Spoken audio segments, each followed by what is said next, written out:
Muy buenas tardes amigos de Motobay. En este video les vamos a explicar un poco sobre el funcionamiento de los carburadores. Tenemos un carburador convencional y un carburador de diafragma, que es lo más comunes que hay en el mercado ahora. ¿Cómo es el funcionamiento de un carburador? Como podemos observar, tenemos una cortina y una aguja. ¿Esta aguja qué hace? Que al entrar en el pulverizador, que en este caso lo hemos desmontado de este carburador, ingresa. Y como esta aguja es cónica, a medida de que aceleramos la moto, él nos abre el paso de combustible por el pulverizador. Listo. Entonces, para que ustedes vayan conociendo estos aspectos. La aguja tiene varios niveles. Podemos observar que hay varias ranuritas que llevan un pin. Si nosotros bajamos este pin, subimos la aguja y por ende el consumo de combustible va a ser mucho mayor. Y viceversa, si lo dejamos aquí en la punta, la aguja va a estar abajo y el consumo va a estar mucho menor. ¿Qué pasa? No podemos tener una moto trabajando con el consumo mínimo porque la moto se nos puede recalentar. Entonces tenemos que tener eso en cuenta. ¿Cuáles son las partes de un carburador? Es muy básico. Tenemos aquí el shock, eso es un shock manual.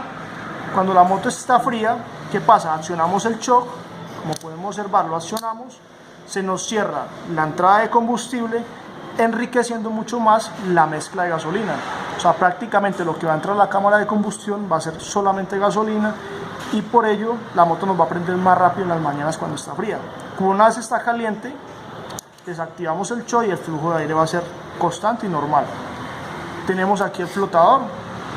¿Qué hace el flotador? El flotador lleva una aguja aquí interna por donde entra la gasolina, que entra por aquí, nos baja por aquí por la aguja.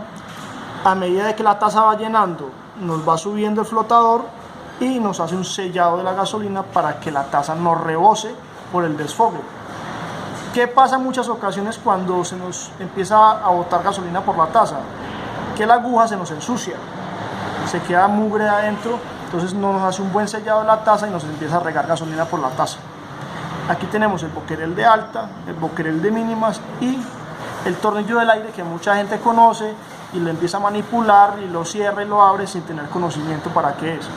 Recordemos que con este tornillo nosotros empobrecemos o enriquecemos la mezcla de combustible que va a entrar a la cámara de combustión. Esto no es una medida estándar para todos los carburadores porque de acuerdo al tipo de motocicleta, el cilindraje y a la altura en que la moto trabaje, ¿qué quiere decir esto la altura? Que no lleva las mismas vueltas de aire una moto que trabaja en la costa a una moto que trabaja por ejemplo en Bogotá. Listo, para que lo tengamos en cuenta que esto siempre debe ser manipulado por personal técnico que tenga conocimiento del tema. Aquí tenemos un carburador de diafragma que su funcionamiento es muy parecido.